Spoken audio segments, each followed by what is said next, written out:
All right, let's start with the state of the union, so to speak.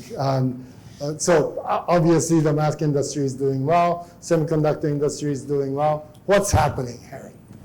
Well, I think it's been a number of things, many of them occurring in parallel.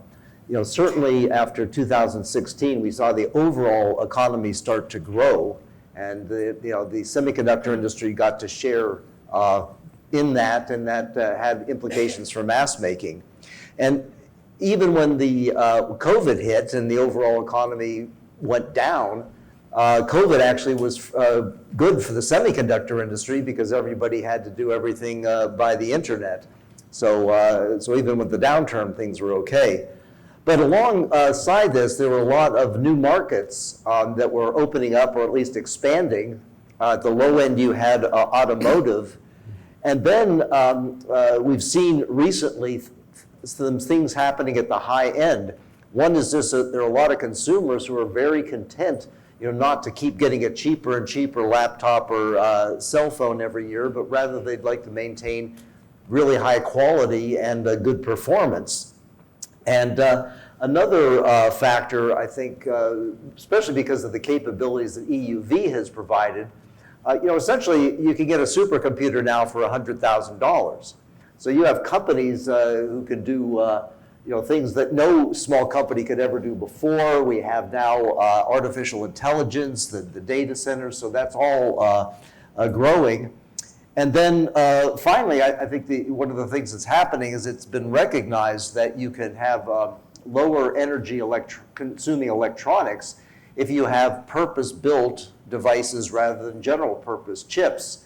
So with the expansion of application-specific integrated circuits to try to have things more energy efficient, you now need more masks. So there you go. That's definitely good for TSMC, huh? Okay. To contrast, let's look at what's happening on the equipment space. One of the things that you notice is, so this question is asking about the change from this year to next year, right? So if it's already good, you might think it stops, right? But that's not what people are saying about many of these columns, right? Specifically about multi-beam writers, what do you think, Glenn? What's happening? Is it just for EUV or? Well, definitely, Aki. I mean, you mentioned earlier 26% CAGR in EUV over the last 6 years. Those masks are going to be built with multi-beam writers. There's no doubt about it, and there's just more masks being built to support all of the EUV install that ASML has been doing worldwide. So it's not a surprise to see multi-beam writers so strong. And of course, inspection follows writers. If you're creating masks, you obviously need to inspect masks multiple times. But it's not the whole picture, right? Multi-beam writers have capacity beyond EUV, given how many have been put into the field. And we definitely see a use for them on high-end 193 immersion. Yeah. So the immersion levels that are pushing the technology are those that use ILT for curvilinear OPC, all of which also take multi-beam. Still not the whole picture, since multi-beam also is enabling us to push specifications further. Things like registration and local CDU can get better by writing on these advanced machines. Not to mention the classic, which is runaway write times off of the VSBs, showing much improvement here. Yeah, thanks.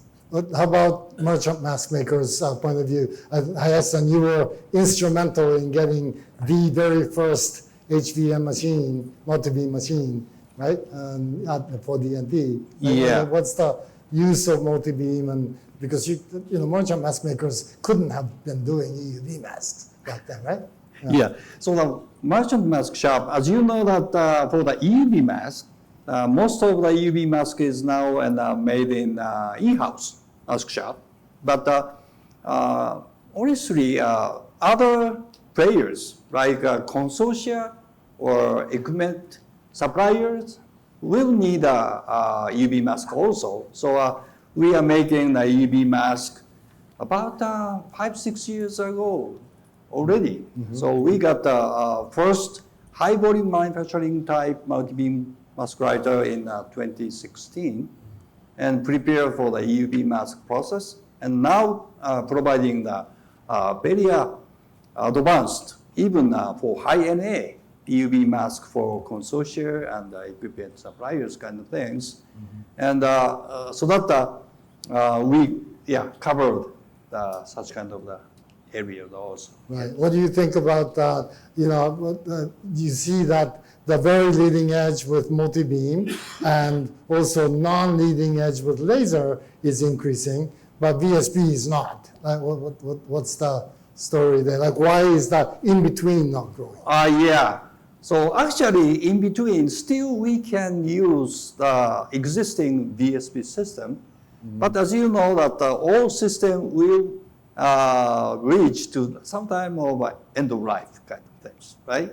So that now multi-beam mask writer vendors are also working to provide the writers for so-called middle end. So so this today's presentation that IMS said like a flex system will cover to 10 to 45 kind of things. And also the new flare said their 2000 C. Cover the middle end kind of things. So that's a good for us because we are struggling about how to cover the middle end. And also as you know that even very advanced mask set, many plates are still written by the laser. So it's a very production, effectivity is quite good.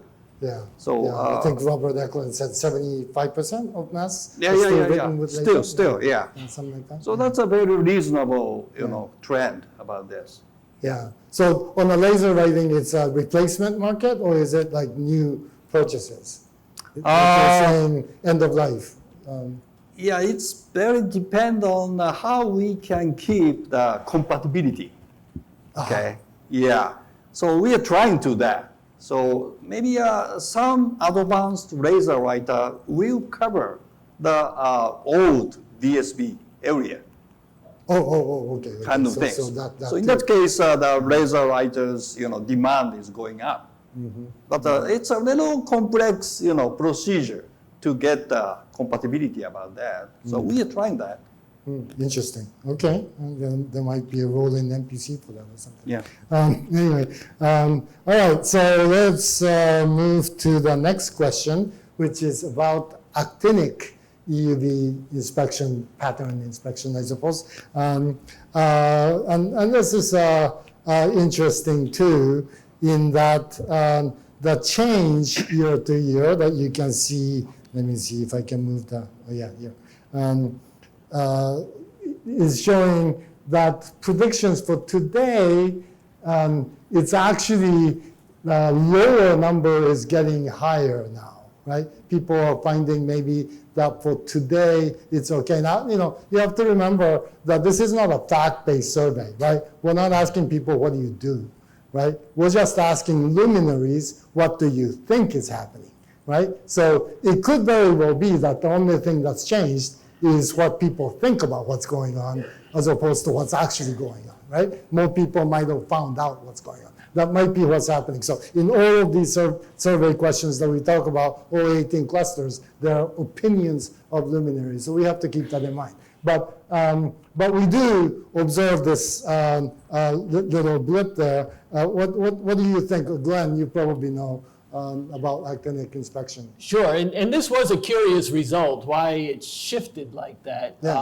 As we look 3 years in the future, why folks are thinking that maybe fewer levels will end up requiring actinic than previously. And I think to kind of frame it, we have to think why actinic inspection is required in the first place. And maybe we can see some of the answer there, where if you're doing through pellicle inspection, if you're looking for embedded multi-layer defects, or if you just require the resolution of actinic to be able to detect printable defects on the patterns that you're using EUV for. And so this type of answer may be a bit telling to say the industry is making progress on multi-layer defects, and particularly being able to avoid those defects where they may not be as much of a problem on the final pattern masks, and therefore not require quite as much actinic inspection. Through Pell, we definitely know Pell is deployed in the field, but we may not see as wide of a deployment as we were thinking last year. And for pattern resolution, certainly actinic inspection is being used in the field. We've heard from LaserTech this morning, there's a lot of progression being made on the technology, but not every single pattern that is being printed with EUV requires resolution of actinic. We still have extendability of 193 inspection, and I'm also seeing great progress on that at this conference. Hassan, what do you think? Yeah, that's right. I agree with Glenn. So as I said, for the merchant mask shop, still there is a not so aggressive need of defect-free EUV mask yet. So we can use a 183 inspection system to guarantee the part of performance kind of the things. But in the very near future, like we call it like a second group of IC manufacturer is going to use EUV, and especially in Japan, the new fab will not have a mask shop kind of thing. So in that case, clearly, so they said they are going to make high volume manufacturing of 2 nanometer node in 2027 kind of things. It's quite short term, right? So in that case, we need the actinic inspection system to guarantee the 100% of printable defect kind of things. But still, it's quite expensive, right? Yeah, it's very expensive. Yeah. So But you have to have it. Right? yeah. So that's a headache for us. But we should prepare for that in the next 2-3 years, kind of things about that. Yeah. So you have to be doing a budget proposal. Right? Yeah. So fortunately, maybe every region has quite good government support. Okay. So in Japan also, like a CHIPS Act Japan kind of thing. Japan, So yeah. that's will hope they can support us. So. That's great. All right, so let's switch gears and talk about high NA, right? So high NA, so remember in Jan's presentation, she first said that the first question was the first adoption of high NA, and then this one is just repeating the second adoption of high NA, right? So this is the second one. And the second one is shifting out. The first one it was not, but the second one is shifting out. The first one I think was 69% said 27 or 28, right? But it's like more than 1 year after that is the trend. Again, these are opinions of luminaries, but luminaries tend to know what's going to happen. So Harry, what's happening here? Well, certainly, Intel is the most aggressive regarding high NA. They're, really pursuing it aggressively. That isn't to say the other companies are ignoring it. Both TSMC and Samsung have bought high NA tools, so they're going to be working on it, and I'm sure they have people working on various aspects of it. I mean, from a logic point of view, though, I think a lot has to do with your design style. If you have Manhattan layouts, we have spent roughly the last 10 years or so getting very expert at doing multiple patterning with that, so we know the techniques. And with EUV, it's simply a matter of applying those techniques at smaller dimensions. On the other hand, if you are starting to not just have curvy features on your mask, because that gives you better process windows and what have you, but you're now also putting curvy features into your layouts, you may not have in your pocket a multiple patterning solution, and high NA may be the right solution for that right now. And I think there are some, there are actually some good reasons for using it that, ASML has been touting. So it's not a bad decision to be pursuing that. But I think if you just kind of look at the costs, there's not a huge significant difference given the very high cost of high NA tools, between single patterning with high NA and at least double patterning with lower NA. And so, I don't think there's a huge risk for anybody going one way or another, at least if they're staying with Manhattan design styles. But that's a logic view. I don't know, Glenn, how do you see it for memory? Yeah, in memory, I mean, obviously cost is king, and we have to be very, very cautious as to where we move in terms of cost because of the competitiveness of the business. And the high NA is eye-watering when it comes to price per unit. So we definitely understand the benefits of high NA, and we are looking at it through consortiums. Consortiums in Europe, consortiums eventually here in the United States. And as a mask maker, a captive mask maker in memory, we have to keep a very close eye on what micron lithography is expecting to do, but at the same time, have at least a level of capability that can produce R&D masks. That includes minimum feature sizes that may be required, even for consortium-type masks.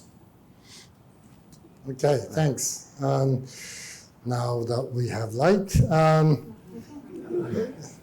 right? Light on is an important thing. All right, so let's talk about stitching, though. So Jan talked about this a little bit. Stitching of high NA EUV masks, and there's one particular question in the middle here of restricting metal 1 and below layers not to have features crossing half-field boundaries will be acceptable to designers, where basically the answer was random distribution, right? Like you can draw a Gaussian over this. So what do you think is happening here, Harry? You were at Global Foundries and AMD, so you balanced between lithography, which whose expert you are, and also on the design side. Yeah, well, with AMD, it was an easier discussion. Certainly the designers always wanted to have things easy their way, but since we were also having to manufacture the parts, one could sit down and explain why there are times where design for manufacturability should be more important than some convenience in the design. It's probably a little bit more complicated now, where you have so many companies doing advanced designs, but then having their parts made in foundries. So it's you have now a relationship where the fab has to go talk to a customer to try and get them to change design styles. But I think it's still, and I think those discussions will take place.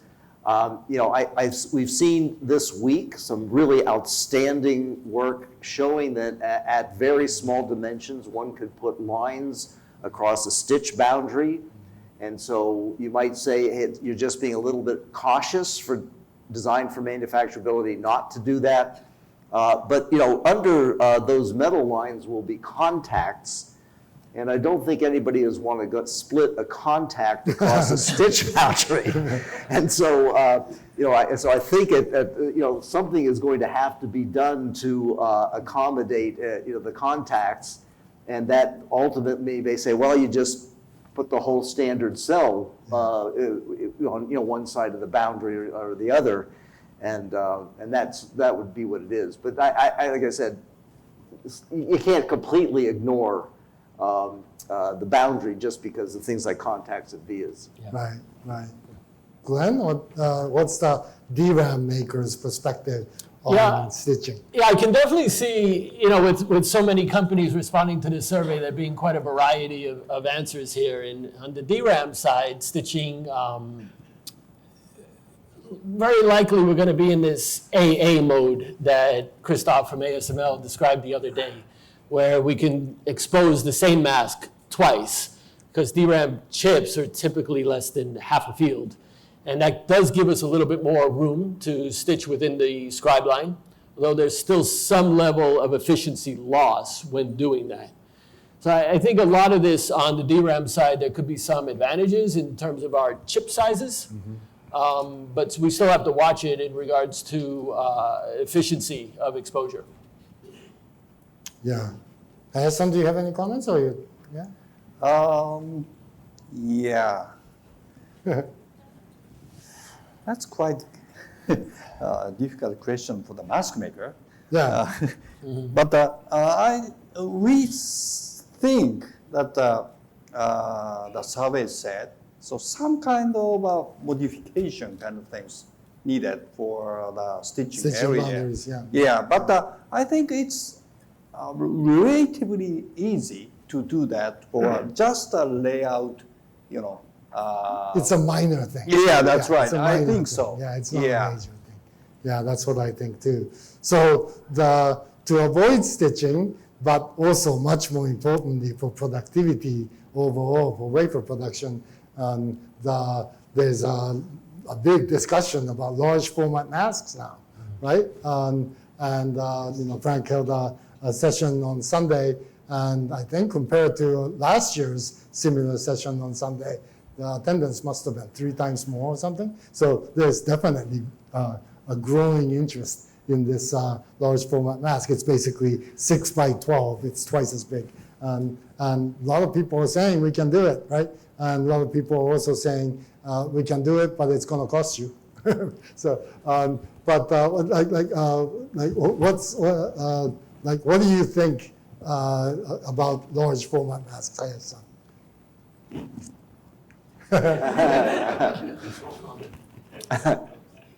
Well, you have some experience with. I have some kind of deja vu. Okay. Long time ago, we discussed about 9-inch mask. 9-inch mask, yeah. Yeah, many people remember that. We made a semi-standard, but nobody used. Right? So I think that at that time, we need a kind of productivity. So maybe a larger mask will help the productivity. But we then compare with kind of the cost to make a 9-inch mask with a brand new mask production line kind of things versus the productivity improvement will affect on the chip cost kind of things. Then maybe the industry thinking about, okay, 9-inch mask is too expensive. So it didn't happen. Give up. So that didn't happen, I think. But how should I? Well, I think the situation for the large mask is a bit different. I'm very familiar with the 9-inch mask because I was quite involved in the specs creation and then people not using it. So what happened was the specification was actually driven by an assignee at Semitech, and that person was from AMD. I managed all the lithography assignees at AMD, so at some point I was responsible for the creation of that semi-specification for 9-inch masks. At the same time, I was chairing the Lithography Technology Working Group of the ITRS, and it was from the ITRS that the 9-inch mask was motivated. And what I saw was in the ITRS, it was predicting the DRAM sizes were going to keep growing in size. So at some point, we would need bigger masks in order to create the DRAMs. So I went around and asked the DRAM people if they're really going to make these chips, and they said no. They just hadn't spoken up. So then I was able on the ITRS side to get that changed, and that eventually what led to people being full industry-wide understanding there was really no need for this 9-inch mask. So like I said, I helped create the standard, and then I made sure no one used it. So, but I think for today's, it's a different situation. I think that there are people who they have a clear need. They have their own mask shops. I think they are looking at this with both the need and what it takes to get there. So it's different this time. There's no question it's expensive though, right? So you're singularly responsible for his misery. Okay. Glenn, Yeah, I think, picking up on what Harry said, the big difference today is the motivation around the productivity of a scanner that's an order of magnitude more expensive than what we were seeing previously. Right. And what Harry actually described was even new to me. I didn't recognize that at one time on the roadmap, the DRAM size was going to outpace the field size of a 6-inch mask. And that is a whole nother motivation. This, though, it can make sense if high-end A has a very large commitment base and a lot of masks are going to be generated from that to spread the cost and keep the cost per unit low.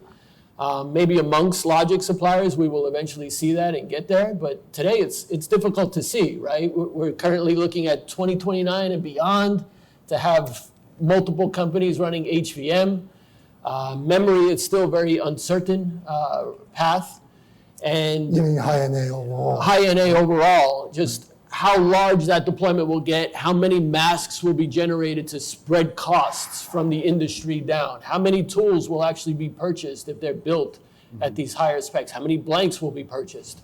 This all creates so much uncertainty that it does make it difficult to see that the industry could coalesce on this decision. So the cost situation is the big thing, right? I mean, Absolutely. you have to build all these new mask shops. Yeah, not just cost, but ultimate cost per unit and commitment to fund. Yeah. But the thing that I heard that convinced me that maybe this thing, even despite the cost of on the mask side, has a chance is the number 450. Mark Phillips said the same technology, same large format mask, if the mask shop could do this, will enable EUV, 0.33 EUV wafer shops to get 450 wafers per hour. Yes. Which is like amazing. So like, who doesn't want that, right? No? Quite possible. And when we first started discussing this at the Bacchus conference last year, that wasn't mentioned. And that could be very much a key to unlock higher volumes of masks. There is obviously already a pretty large install base of 0.33 scanners up and running in the field. But if we start to see a refresh cycle coming through, and that generates a higher demand for large format masks, it could be the tipping point. Yeah, interesting. So high-NA still, it seems like the uncertainty in the answer from the luminaries is the uncertainty in the industry. So that's interesting in itself. Okay, so now when we do high-NA, whether it's stitched or not, or whether it's large format or not, either way, in high-NA, if you have SRAFs, especially the minimum feature size that mask shop has to be able to handle is way small. Right, so like how small a shape is the mask shop going to have to be ready to print? Was the question here, and 54% said somewhere between 15 and 20, and quite a large number said below that. Right, like what are your thoughts on this, Harry? What do you think is needed? Well, there was a paper by EMEC earlier this year, I think at Photomask Japan, where they showed, that they believe that a 3 nanometer, at the wafer level, a 3 nanometer SRAF will not print, but a 4 nanometer SRAF will. So if you are, talking. That's a wafer, yeah. Yeah, for the 4x dimension, you're talking about some very, very small features on the mask. I think this is a big deal right now because, we really are struggling with depth of focus with high-NA just because with higher NA you lose depth of focus, but it's also EUV high-NA, and so we have this problem of best focus planes differing among different pitches, and the best way to address that is make everything look like one pitch, so you use SRAFs, and so there's a very strong need, I think, for high-NA to have SRAFs. And at the same time, it's going to be very difficult to do. So I think the mask world, every part of it, the beam writers, the resists, the etch, everybody is going to have to, roll up their sleeves and work on the problem because I think at some point it's needed. And on top of it, if we now go really with deploying ILT to High-NA, right? Now you can't even say, well, I would only do it in the 8x direction. So I think this is a serious problem, and I suspect at this conference next year it will be Some discussion. Yeah. Alessandro, what do you think? Like, you did some experiments on Yes. High-NA, right? Yeah, the survey said we need like a SOP size less than 20. Maybe hopefully less than 15 kind of things. That's quite challengeable. And the people who listened this previous session, the multi-beam mask supplier presented the paper with a very good resolution of 10 nanometer. 10 to 15 nanometer. But it's a test pattern case. It's still need a kind of process improvement for the full field of the even 6-inch mask, right? But for High-NA, as he said, 8x size is there. So in that case, the minimum feature size is twice larger, so maybe around 30 nanometer. So if a designer can add the SRAF only y-axis, then we can do that. It's easy. So that's interesting, right? So for the transistor layers, which is going to be unidirectional for sure, it should be okay. Yeah. Glenn? Yeah, it's not a surprise to say that as lithography is progressing, the minimum feature size from the mask maker is going to get smaller and smaller.